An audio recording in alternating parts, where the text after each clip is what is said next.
guests here, our members, and our online viewers. The Bible says God has not given us the spirit of fear, but of power and of love and of a sound mind. God's power and his love are incomprehensible. Well, today I have the privilege of we want to welcome our next speaker today. And our speaker is a creationist. His name is Matthew Priebe.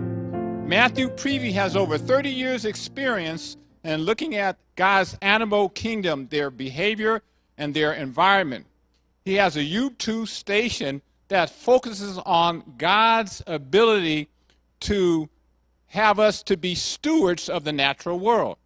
So today we're going to be blessed with the spoken word by Matthew Priebe.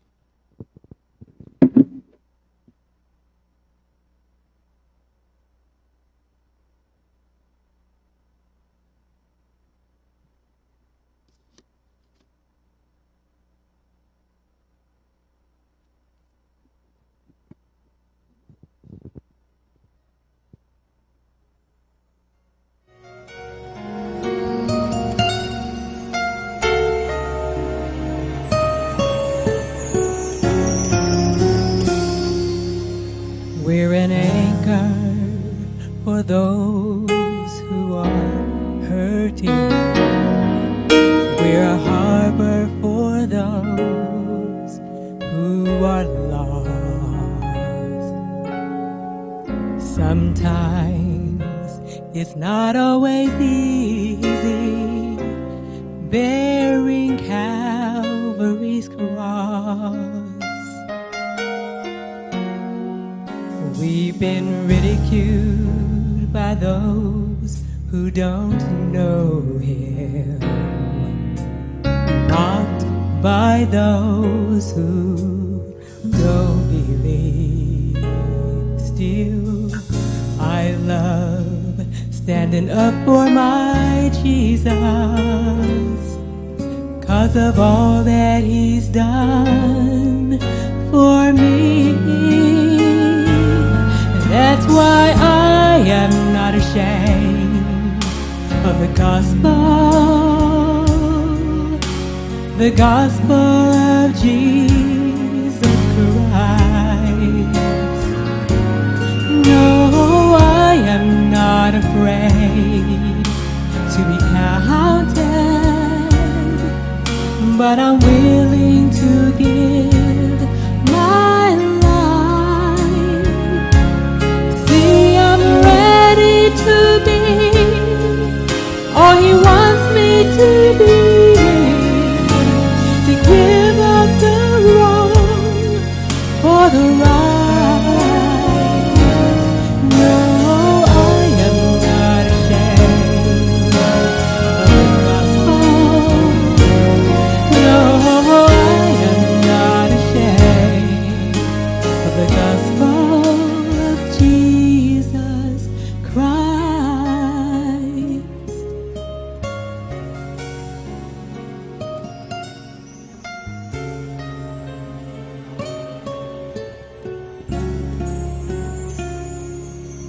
For every moment his hand has held mercy, for all the love he's shown all of my life. A simple thanks doesn't say how I'm feeling. I get tears in my eyes. So as for me, I'm gonna keep on believing in the one who's been so faithful to me. I'm not out to please this whole world around me. I've got my mind on eternity. That's why I'm not ashamed of the gospel of Jesus Christ.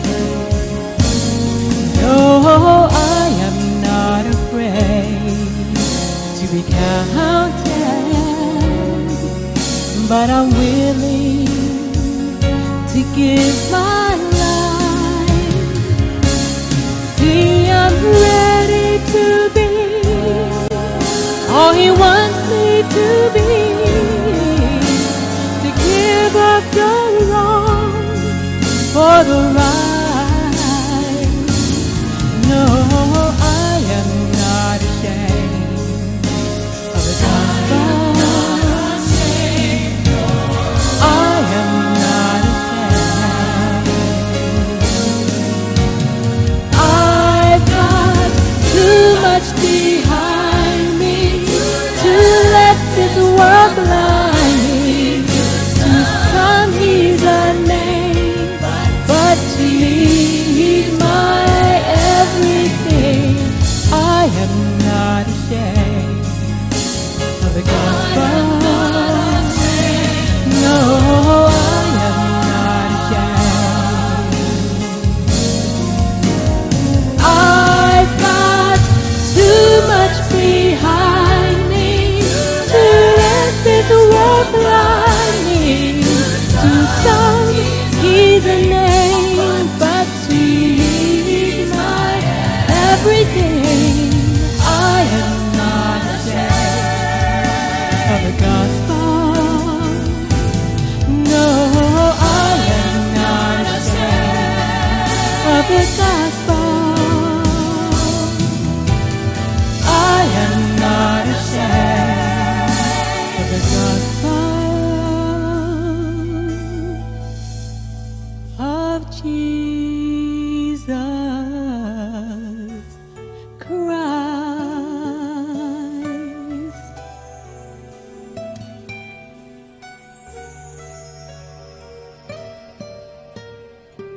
I'm not ashamed.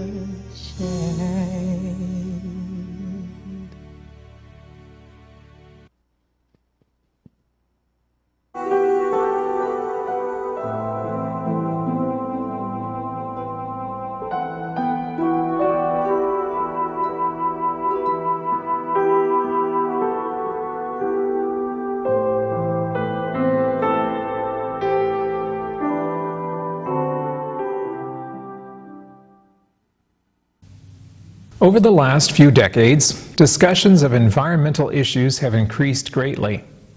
Perhaps the most contentious argument has been the reality or not of climate change. Due to the 2015 papal encyclical Laudato Si', constant media discussion, and the changes of presidential administration in America, this has become a pressing issue for many people. But is the crisis real? And is the Catholic Church's proposed cure worse than the disease? Does Pope Francis have a hidden agenda that affects you and your faith? What is the truth of climate change, the Pope's solutions, and our response to this issue? I have decided to tackle the science and politics involved and hopefully provide an Adventist perspective to this debate. We first need to understand basic underlying terminology. The phrase climate change is a bit misleading, as the climate is constantly changing and has been doing so for over 5,000 years. That is life on a damaged planet. The more accurate term is global warming, the idea that the temperature of the planet's oceans and atmosphere is increasing, and was coined by scientists decades ago. But due to the fact that global warming will have erratic results in different areas, it becomes easier to use the term climate change to describe the practical results of a rising global temperature. Most areas will get hotter, some cooler. Most areas will get drier, some wetter. All areas will be subject to greater extremes than normal, resulting in increased damage caused by the weather. Some critics have seen a sinister motive in the changing name of this issue, but in reality, it is just a more easily understood name for the same phenomenon. One name refers to the result, the other name refers to the cause. For the simplified purposes of this presentation, I will arbitrarily refer to the identical issue of global warming, climate change, as climate change.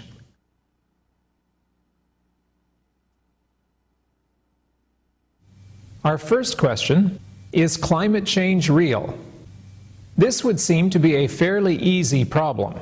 Stick a bunch of thermometers in the air and the water around the world and see if they go up or down every year. Simple, right? This has been done for much of the last century, and the results seem to be conclusive. The global temperature has been rising rapidly and is now at record highs. There are fluctuations and complex patterns involved, but the overall trend is dramatically up. But there are many voices that claim these results are rigged or statistical illusions. Is there any other evidence to support these claims? There are some arguments for climate change that are based entirely on faulty assumptions. Ice core and peat layer samples that supposedly give a history of Earth's climate are not helpful, since these historic estimates are based on evolutionary dating systems that have serious flaws. Time forbids a review of the inaccuracies of these dating methods. But to go back millions of years to see how the climate has changed will lead to no useful information. My ministry is called Ask the Animals Productions. I prefer to follow God's command in Job to ask unbiased animals what is going on rather than humans who have axes to grind. What do the animals tell us? Here are a few examples. We find that birds, dragonflies, and other highly mobile animals are moving greatly to stay in temperature conditions to which they are suited. They are appearing hundreds of miles from their historic range. Butterflies are climbing mountains to stay in their specialized temperatures, since lower altitudes are becoming too hot. The longest-running butterfly study on Earth has proven this beyond question. Polar bears, ringed seals, and bearded seals are starving to death as their ice habitat melts at the wrong time of year. Caribbean seabirds are starting to breed months earlier than they did historically, since spring starts earlier now. Canadian red squirrels breed 2 weeks earlier than they did previously. Marmots emerge from hibernation 3 weeks earlier than recorded just 30 years ago. More disturbing, caterpillars are hatching earlier each year with warmer temperatures, but the warblers that feed on them are still going by length of day to know when to lay eggs. The caterpillars emerge and become adults before the warblers begin to catch them for their chicks' food. So by the time the baby birds hatch, there are not enough caterpillars and the babies starve. In a similar situation, a type of shrimp called krill become active and multiply under Antarctic sea ice based on temperature and ice melting cycles. Since ice is melting at abnormal times, the krill reproduce and die off at much different times than previously. This is hurting great whales who travel the oceans to reach Antarctic waters to feed on krill. The hungry whales arrive after the krill are gone. Adelie penguins face the same food shortage as they try to raise their young. Animals that are unable to move to new areas are dying. An example is the Karner blue butterfly, found only with a specific lupin flower. Places where just a few years ago had many Karner blues have now lost them completely, such as Indiana Dunes National Lakeshore. Woodland deer mice used to appear in all of Michigan's forests, but now have died out from the lower peninsula, remaining only in the cooler upper peninsula. Coral reefs are made by tiny animals and are the heart of warm water ecosystems. Raised ocean temperatures are weakening or destroying coral in huge sections of tropical seas, resulting in bleached coral that usually dies.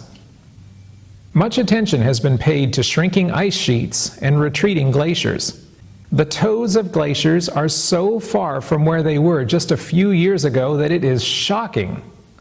Glacier National Park in Montana soon will have no glaciers.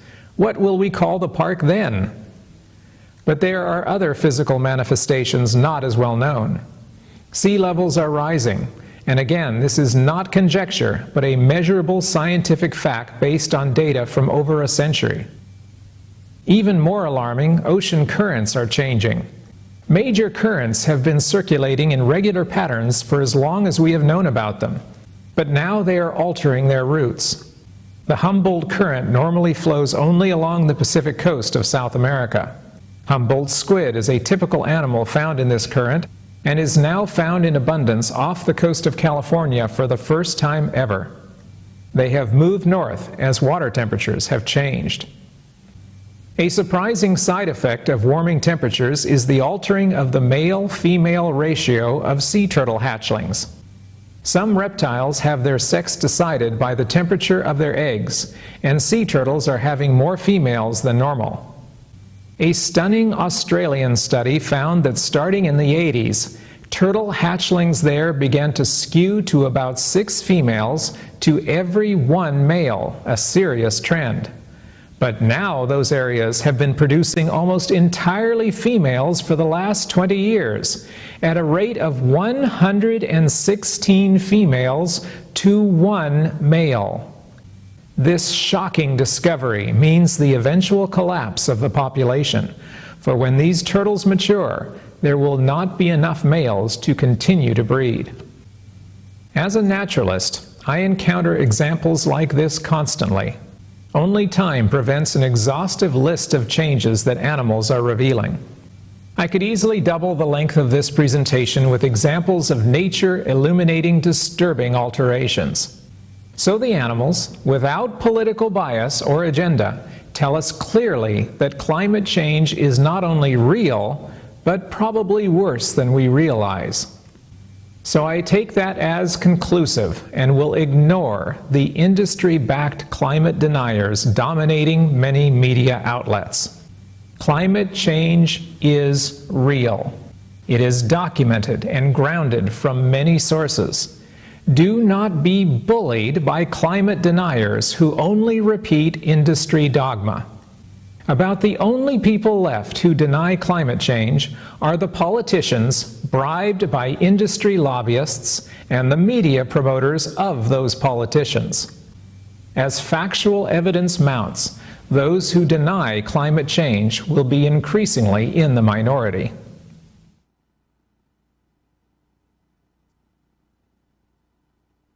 This leads to our second question. Is climate change caused by humans or natural forces? This is a more legitimate question and offers room for differences of opinion.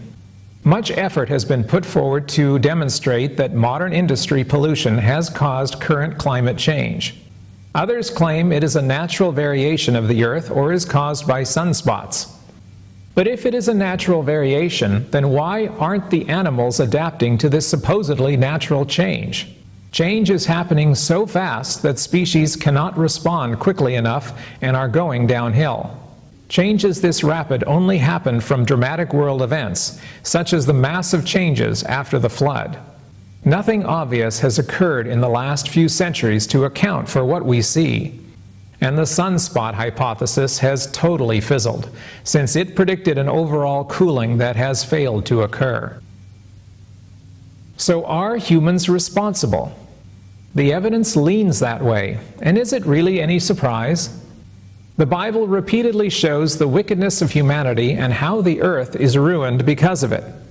Hosea 4 verses 1 to 3, Isaiah 24 verses 4 to 6, Jeremiah 12 verse 4 all strongly state that the earth suffers because of human defilers. Many other texts, Ecclesiastes 9 verse 3, Jeremiah 17 verse 9, Romans 1, show that any human apart from God is wicked and always will be wicked.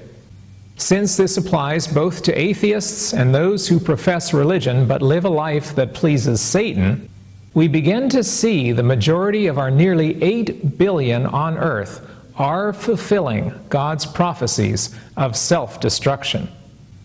When our population was low, the contamination we produced was limited in extent and duration. But with people now everywhere and using huge amounts of resources, the direct and indirect destruction is overwhelming the ability of the planet to recover. Nearly all seabirds have plastic in their stomachs. Seafood and fish are so full of toxins and metals that the myth of healthy fish is one of the big lies of industry propaganda. The tuna or salmon you eat will kill you just as quickly as the factory-farmed pig or chicken. Flocks of birds drop dead out of the sky for no apparent reason. Frogs are born with multiple legs or other grotesqueries. Store-bought weed and bug killers are one of the main reasons that 40% of insect pollinator species are now going extinct. GMO crops contaminate wild plants with their toxic pollen, and so monarch butterflies are vanishing. A survey of problems like this is endless and depressing. Ocean acidification is a crisis even more urgent than climate change. Pollution entering the oceans is changing the pH balance of the water. Even a small change will quickly destroy Earth's ocean life. Revelation 8 predicts a massive loss of life in the seas, even before the plagues of Revelation 16 destroy sea life completely. Furthermore, half of the vertebrate wildlife on Earth has been lost since the 1970s. That means that if 100 individual animals lived in a patch of forest or desert or wetland in 1970, there are 50 animals there now, on average. Think about how much carnage would be required to destroy half the human population in 50 years. That is the carnage that has been inflicted upon the animals. The deliberate brutality involved for sport and greed, as well as the indifferent destruction by industry and development, is so overwhelming that the mind retreats before it. With all of humanity's proven crimes against nature, is it any surprise that human pollution is altering the climate of our globe? But climate change poses a unique problem in trying to stop it. Our third main question is, what can we do to stop climate change? If it is natural, then there is obviously nothing that we can do. But assuming climate change is human-caused, can we stop it? The answer is not positive. If we stopped polluting immediately, everywhere, without making any more mistakes, the effects will not begin to help for nearly a century. We have already done so much damage that the short-term consequences cannot be prevented. This is not a popular topic of discussion because people give up if their own lifetime cannot be improved. The discussion would have to focus on helping our descendants, and most people are too selfish to care about them. Instant gratification is all that resonates in our selfish age. There is even more of a disconnect with Christians who believe in an imminent coming of Jesus to restore humanity and the world that he created. Why should Christians care what happens now, since soon there will be a newly remade world? There are two major problems with this view. First, we have no timetable of when Jesus will return. We are only told that he will return. And nowhere has God promised that he will prevent us from suffering the consequences of our actions. Just the opposite, in fact.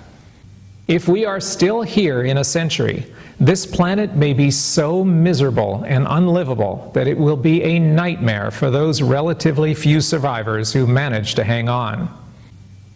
God has told us through the Bible and Ellen White that he is really waiting for us, not the other way around. This makes our duty to vindicate God's government all the more urgent, so that he can return as soon as possible before our environment disintegrates completely. Second, the scripture teaching of dominion makes us responsible for what happens to the earth and its inhabitants. I looked at our dominion over animals in my presentation, Animals, Ethics, and Christianity. And I looked at our dominion over the earth in my presentation, Without this animal you will die. So I will not repeat all of that here. But the summary is that everything on this planet belongs to God, not to us.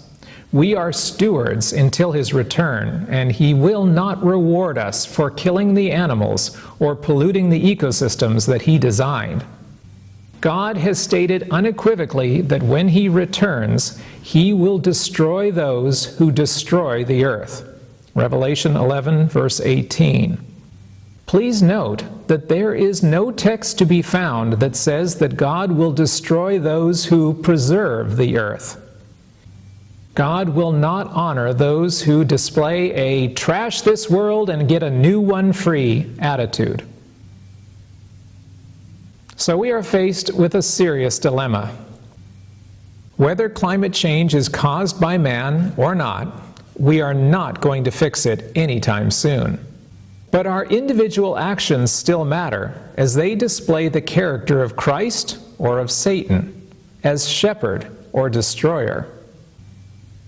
If we take actions that cause needless destruction to life, we fail in the God-given responsibility of stewardship of His world, His animals, and His human children. So our best policy is to practice the least destructive lifestyle we can, while staying true to God's revealed will in the Bible. Please note that one cannot be true to the Bible and inspiration without caring for nature. But to care for nature without following the Bible is just as pointless. And this brings us back to the Pope.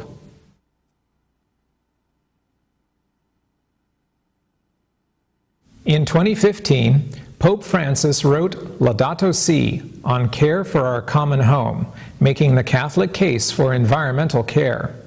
It is an official document that carries binding force for every Catholic and is designed as a roadmap to world cooperation. It has been hailed as the greatest or the worst thing the papacy has recently produced, depending on people's agendas. What is the truth of this document and the motivation behind it?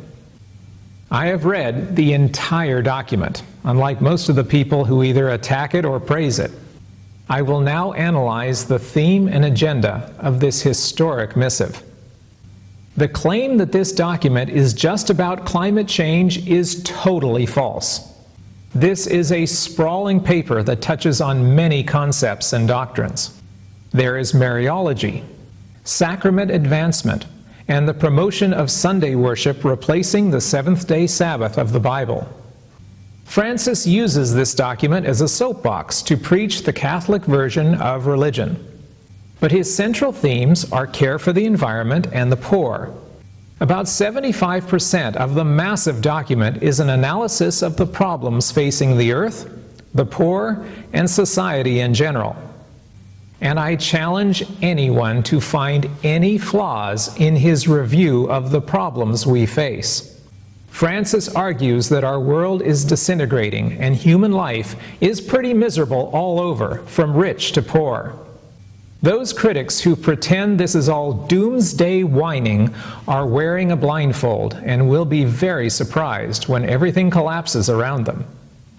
Francis condemns consumerism and our shallow society that cares for nothing except the next shot of entertainment. Spirituality is stressed as a cure for the world's ills, and Francis demands a new understanding of the kinship of all created life. How can anyone argue against that? His basic message of the disease of sin is everything true Christians have been saying for centuries. The danger comes not from Francis's analysis of the problems, but rather his proposed solutions. To be honest, there are few offered by him. He gives general platitudes, but he refrains from many specifics. He does promote economic systems that are alien to normal Western systems. He wants a leveling of the world's wealth so that all are cared for. But of far more interest is his proposal that the only way to enforce worldwide compliance to environmental standards is a single agency that has binding power over all nations. Quoting from paragraph 175, "It is essential to devise stronger and more efficiently organized international institutions with functionaries who are appointed fairly by agreement among national governments and empowered to impose sanctions. to manage the global economy, to revive economies hit by the crisis, to avoid any deterioration of the present crisis and the greater imbalances that would result, to bring about integral and timely disarmament, food security and peace, to guarantee the protection of the environment and to regulate migration. For all of this, there is urgent need of a true world political authority. Who will lead this all-powerful agency that will control all aspects of life in order to save the planet? Francis doesn't say, but I'm sure if nominated, he would reluctantly accept the role. Just temporarily, of course, until the burden of leadership can be laid aside.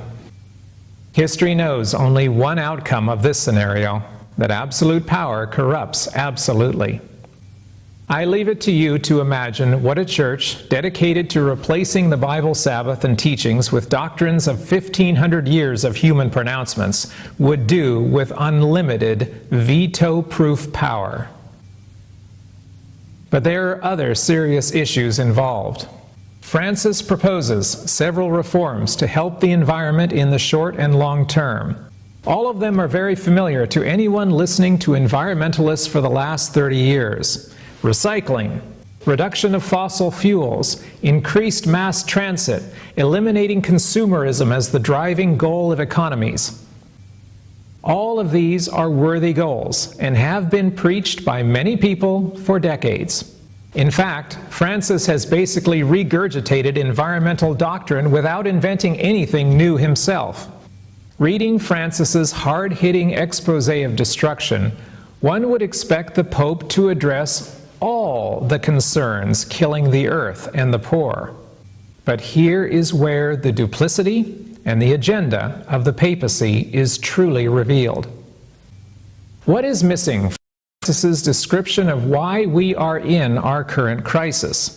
What is actually the single driving force behind virtually every area where humans are destroying ourselves, such as deforestation, topsoil erosion, freshwater scarcity, air and water pollution, loss of biodiversity, social injustice, and the spread of human disease?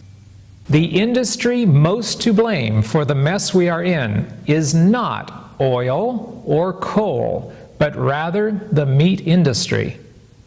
For the sake of simplicity, I will refer to several branches of animal killing by the single title of meat industry.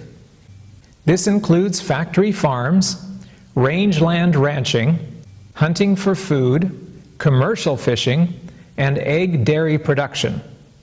The meat industry uses more resources, destroys more wildlife, wastes more fuel and water, and leaves more people starving and destitute than any other cause. This is above and beyond the mass suffering of the animals killed by this bloody industry. Any plan to save the environment that ignores the meat industry is preordained to fail. And that is precisely what the Pope's plan does. There is not a whisper in the entire encyclical of this central issue. How can this be? The reasons become clear when we look at the environmental groups who dominate climate change discussion. They also refuse to acknowledge the evil the meat industry causes. They pretend that taking shorter showers and driving a Prius will solve all the world's ills. I'm using hyperbole, of course, but the reality is that mainstream environmentalism has refused to address meat despite the overwhelming damage it causes. By contrast, those organizations that focus on animal protection or animal rights usually have been loudly condemning the cruelty and waste of meat for decades. But Francis deliberately chose to ignore this message in favor of the limited dogma of typical environmental groups.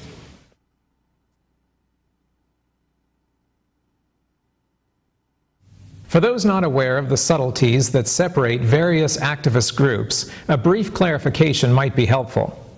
Groups labeled as green often have very different motives and agendas. Typical environmental groups focus on protecting species rather than individual animals. They usually support sport hunting and fishing, meat eating, and most killing of common animals. By contrast, animal rights protection groups focus on protecting individual animals by opposing sport hunting and fishing, meat eating, and most other forms of cruelty.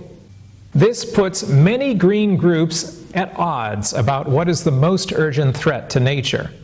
Nowhere is this more evident than in the meat industry. Animal groups oppose the waste, cruelty, and destruction of the meat industry. Environmental groups actively try to ignore this issue. If you doubt this, watch the documentary Cowspiracy and see the leadership of famous environmental groups squirm when asked about the meat industry. There is even a possibility that pro-meat industry groups actively fund environmental groups to keep them quiet on this issue. It is shocking. This means that there are two contradictory views of the importance of the meat industry. Those who view the meat industry as merely a cultural choice that can be continued indefinitely, and those who see the industry as so destructive that it needs to end immediately. The overwhelming evidence is on the side of those who see meat as a great threat to animals, nature, and humanity. Animals raised for food require massive amounts of land and food and water. The meat industry generates enormous pollution from fecal waste, pesticide and herbicide use, and energy consumption. The very premise of meat eating leads to collapse, as the resources used are squandered to provide a small end product for the privileged few. The Adventist Health Study has compiled extensive evidence documenting the consequences of meat to the environment. They are currently publishing their findings on the many dangers involved in society's meat addiction. The meat industry as a food source is demonstrably unsustainable.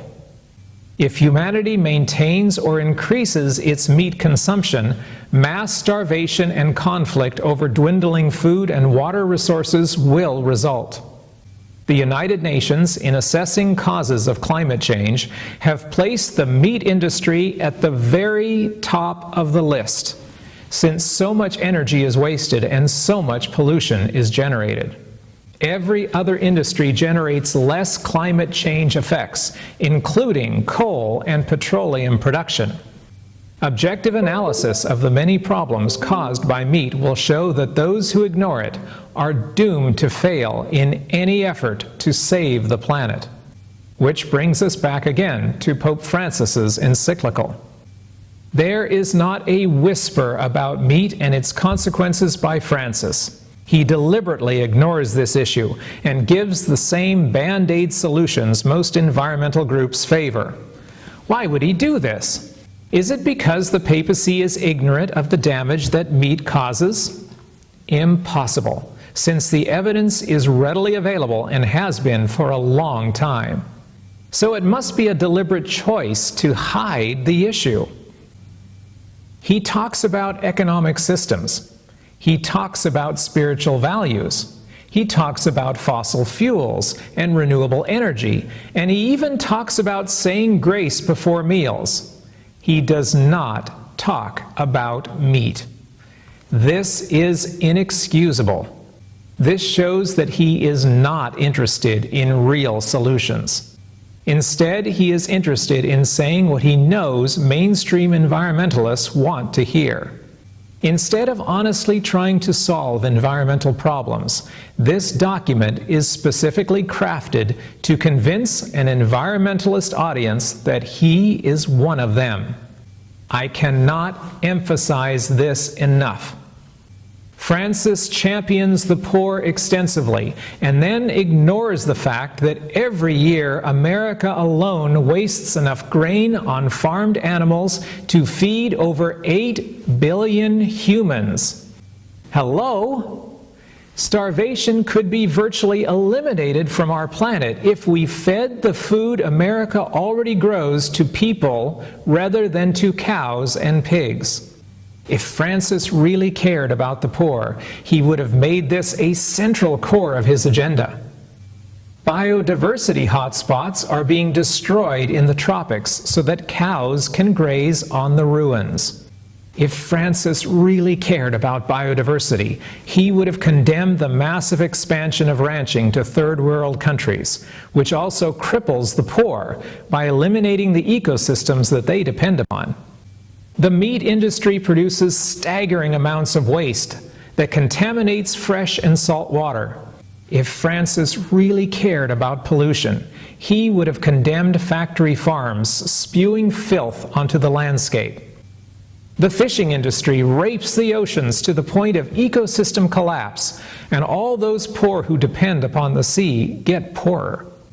If Francis really cared about the seas, he would have demanded that nations focus on tofu rather than tuna.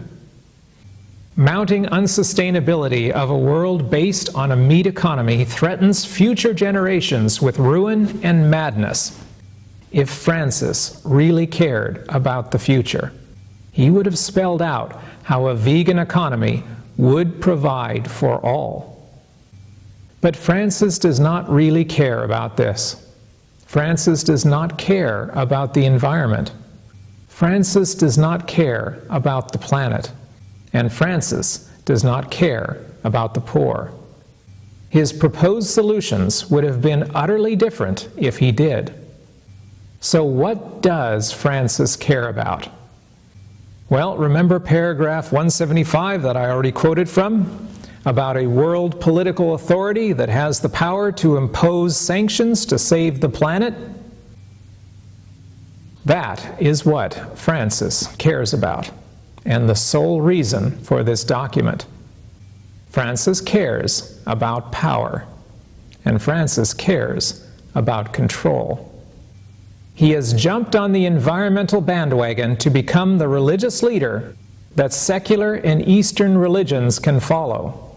Stunningly, he even uses the term Mother Earth toward the end of the document, slyly identifying himself with the paganism many New Agers follow with their worship of Gaia, Mother Earth.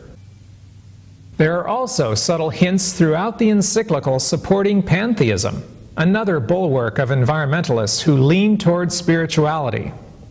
In several places, Francis insinuates that mechanistic evolution is factual, angling for the support of worldly scientists. All of this is deliberate and calculated to convince the Pope's audience that he is one of them. Nothing like this has ever been seen from a major religious power. Churches have historically shunned any defense of nature and animals. Soul voices in every faith have championed the voiceless and argued for the protection of nature, myself included. But no church leadership, speaking on behalf of their religion, has ever said we must save the planet or else. This has actually been why uncountable souls have been turned away from Christianity for centuries. Those who correctly see the importance of animals and care about their treatment have been spurned by the killers and the torturers that pretend to be followers of God. Bow hunters for Christ and church fundraisers centered on eating animal corpses killed for social pleasure are examples of the blindness of apostate Christianity. True biblical Christianity treasures all the souls God has created and does not kill them unless there is no other choice. But instead of being the head, Christianity has been the tail, hiding the truth in order to pander to people involved in bloodshed and cruelty. And the papacy is a prime offender in this area. For over 1,000 years, Catholic leadership has explicitly stated that animals are soulless inferiors that can be tormented as we wish, that those who stand for animals and nature can stand alone, and that the planet will be just fine no matter what we do. The position now held by Rome is diametrically opposed to everything they have ever stood for. Once again, this should tell us what is really going on and why.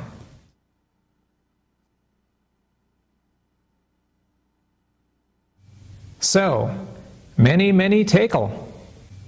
We have weighed climate change, Pope Francis, and vegetarianism. Which of the three is found wanting? What should be our conclusions, and how should we respond? Number 1. Should we care about God's creation? Of course. God told us to do so. If we do not, He will count us unfaithful stewards of His property. Revelation 11, verse 18. Number 2. Should we care about the lives of animals? Of course. God told us to do so. If we do not, He will give us the same answer He gave to Balaam after he beat the donkey. Patriarchs and Prophets, page 443 to 444. 3. Should we care about the poor? Of course. God told us to do so. If we do not, He will eventually tell us, "Depart from me, ye cursed." Matthew 25, verse 41. This brings us to a final truth. Since the papacy seems to have another agenda besides what Francis claims, it is critical that opposition to his proposals be handled correctly. Under no circumstances should we stand with the destroyers of life in order to oppose the papacy's real goals. First of all, do not claim climate change is a hoax, as the public will quickly dismiss you as unaware of all the available evidence demonstrating its truth. Climate deniers are now seen as the flat earthers of the 21st century. Most importantly, don't defend cruelty to animals and exploitation of nature in order to defy the statements of caring that the Pope has professed. But can we really care about creation and animals and the poor without following Pope Francis's true agenda? Absolutely, since Francis no more cares about animals or the environment or the poor than he cares about you, which is not at all. Never let anyone brand you as a New Ager or a Catholic or an atheist for following the truths of the Bible. The Bible transcends all the political agendas and the deceitful plans of those working toward their own aggrandizement. The truth remains the truth, even when superficially used by selfish schemers. Even if they wear a cloak of some Bible truths, look beneath to see their true colors.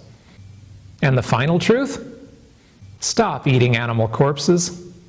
Meat kills all involved with its production and use. You, the animals, the poor, and the planet. Let cruelty go and reach forward to the diet of eternity.